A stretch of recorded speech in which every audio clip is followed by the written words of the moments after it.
الحمد للہ وکفا الحمد للہ وکفا وسلام علی عبادہ الذین اصطفی اما بعد۔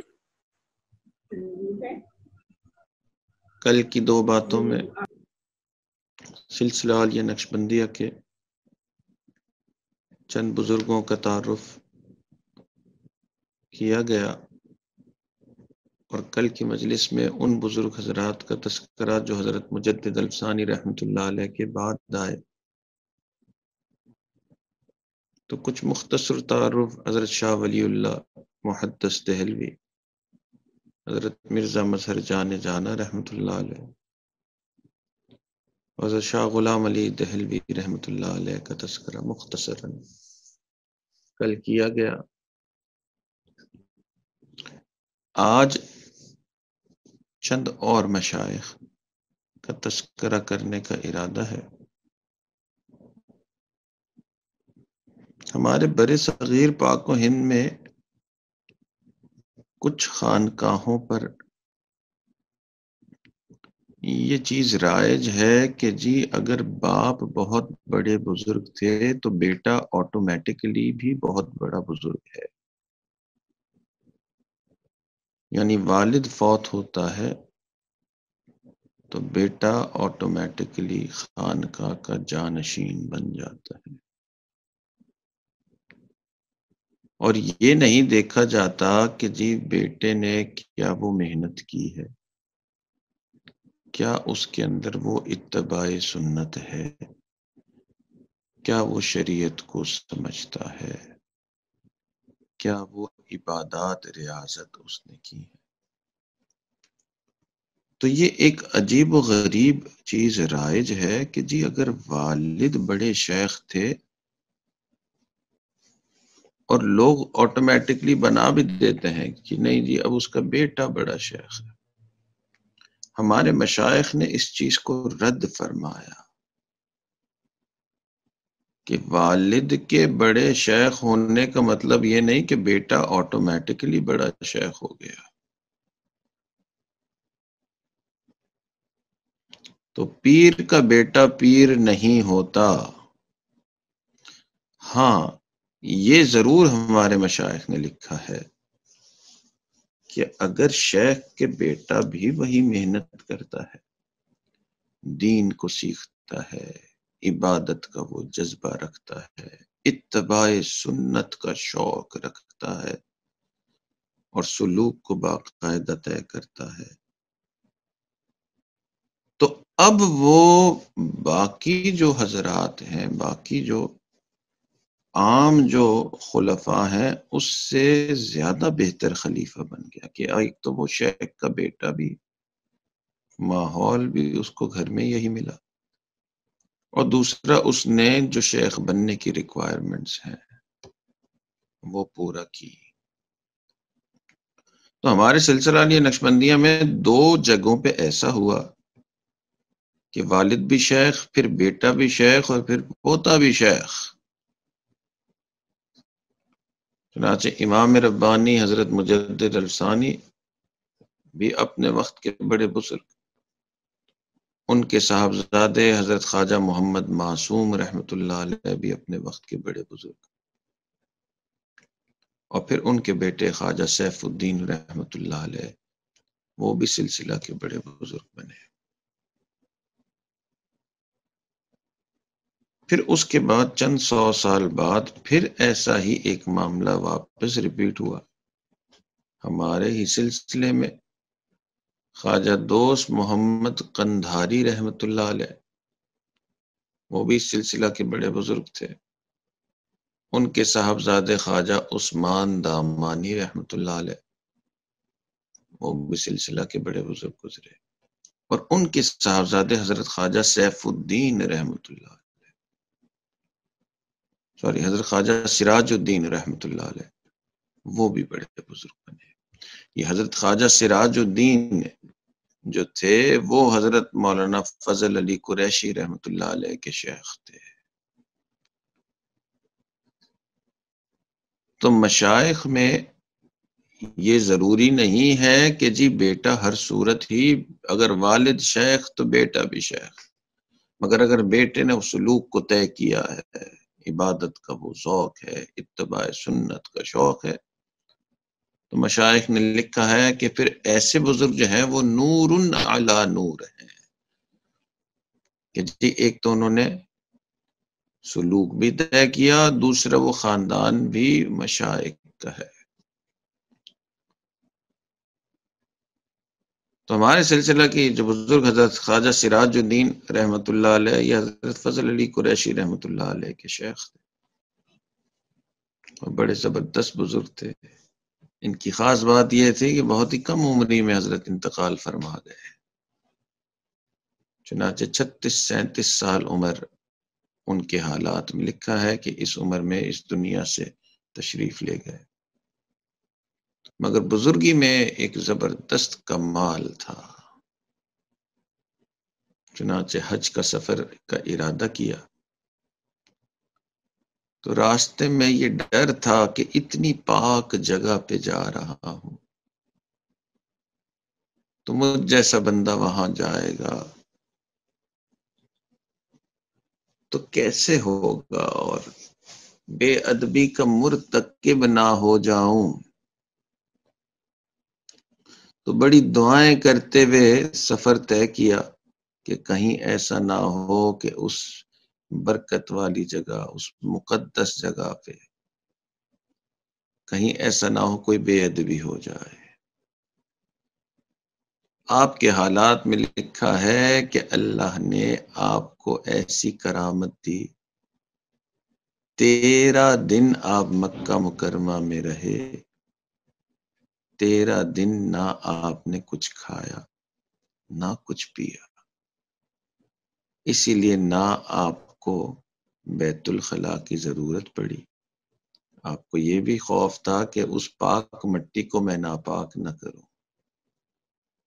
تو یہ آپ کو اللہ نے کرامت دی۔ آپ نے 13 دن مکہ مکرمہ میں گزارے، مگر 13 دن میں بیت الخلاء کی حاجت نہ رہی، اور 13 دن بعد آپ جب گئے تو آپ اسی حالت میں تشریف لے گئے۔ تو بڑے زبردست بزرگ تھے۔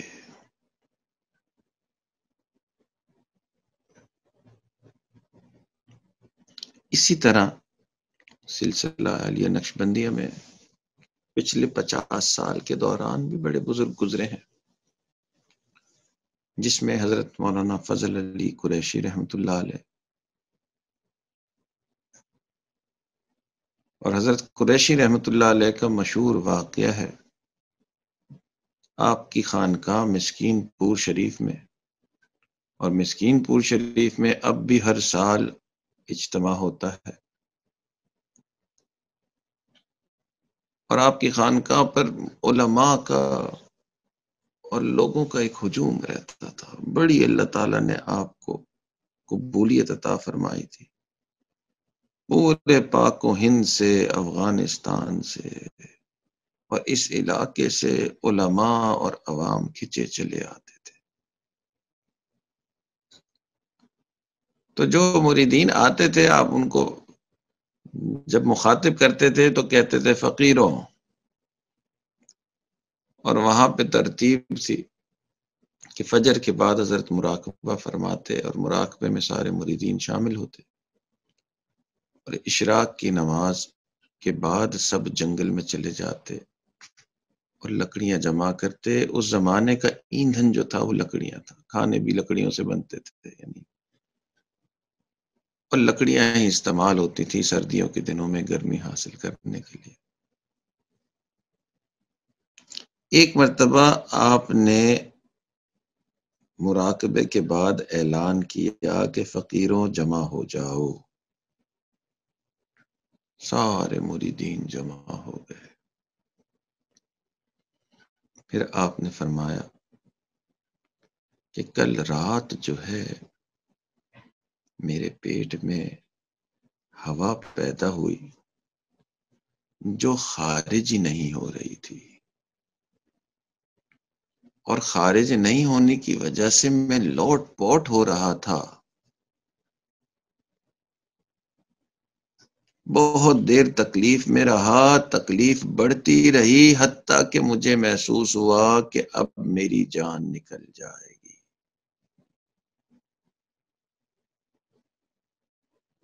سارے مریدین حیران، اللہ اکبر، یہ کیا بات؟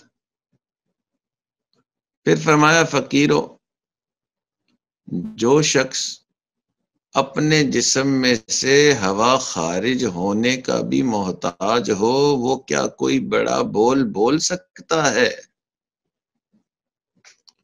مریدین نے عرض کیا، نہیں، وہ بڑا بول نہیں بول سکتا۔ حضرت نے فرمایا کہ ٹھیک ہے، اب میری بات سنو، کہ میں تو وہ شخص ہوں کہ جو اپنے جسم سے ہوا خارج کرنے کا بھی محتاج ہوں، مگر کل رات خواب میں نبی علیہ الصلوۃ والسلام کی زیارت ہوئی اور آپ نے فرمایا کہ اے قریشی، جیسی متبع سنت جماعت آپ نے بنائی ہے، ایسی متبع سنت جماعت اس وقت پوری دنیا میں کہیں موجود نہیں۔ تو سلسلہ حالیہ نقشبندیہ کے بزرگ ہر ایک سپر سٹار تھا، ہر ایک ستارہ تھا۔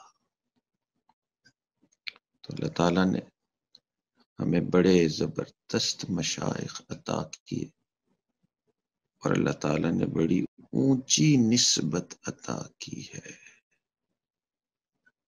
اللہ تعالیٰ ہمیں اس نسبت کی قدر کرنے کی توفیق عطا فرمائے۔ ایک آخری بات اور آخری واقعہ سنا دیں گے، پھر مشائخ کے تعارف سے ہم آگے بڑھ کے اور سلوک کی اور باتیں کل سے انشاءاللہ کریں گے۔ چنانچہ اس سلسلے کے ایک اور بزرگ اور حضرت فضل علی قریشی رحمۃ اللہ علیہ کے بڑے خلیفہ گزرے ہیں، حضرت خواجہ عبد المالک صدیقی رحمۃ اللہ علیہ۔ حضرت صدیقی رحمۃ اللہ علیہ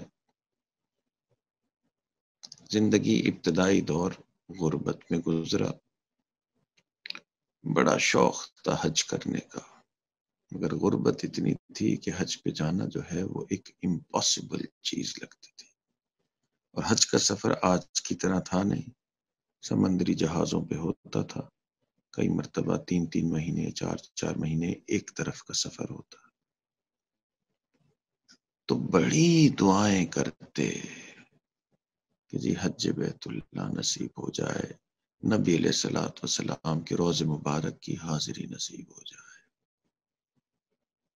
ایک دن بڑی ہی تڑپ لگی رہی، مستقل ہی رہتی تھی، مگر ایک دن جوش زیادہ تھا، رات کو خواب میں نبی علیہ الصلوۃ والسلام کی زیارت ہوئی، اور نبی علیہ الصلوۃ والسلام نے فرمایا، اے عبد المالک، تم ہمارے پاس آتے ہی نہیں۔